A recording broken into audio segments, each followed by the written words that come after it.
শিয়ালদার ভিড়ভাট্টা তো অনেক দেখলেন, কিন্তু এমন দানবীয় সাইজের মাছের পেটি কি আগে কখনো দেখেছেন? আজ আমরা এসেছি শিয়ালদার এক পুরনো পকেট ফ্রেন্ডলি এক স্পাইস হোটেলে। শিয়ালদা স্টেশনের ঠিক পাশেই রয়েছে হোটেল প্রীতম। এখানে ঢুকলে আধুনিক রেস্তোরাঁর চাকচিক্য হয়তো পাবেন না, কিন্তু পাবেন সেই পুরনো কলকাতার আতিথেয়তা আর ঘরোয়া স্বাদের সোদা গন্ধ। থালার এক কোণে রাখা ঝুরি আলু ভাজা ঠিক যেন সোনার কুচি। তার সাথে যখন গরম ডালটা ভাতে পড়ল, মনে হলো যেন দুপুরটা সার্থক। কিন্তু আসল চমক তো এখনো বাকি।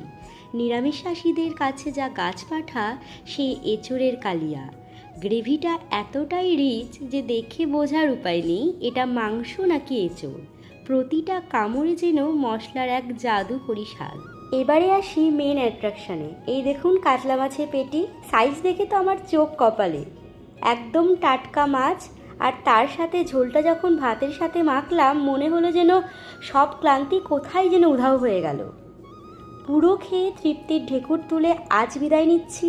শিয়ালদা এলে একবার এই হোটেল প্রীতমে ঢু মেরে যাবেন কিন্তু।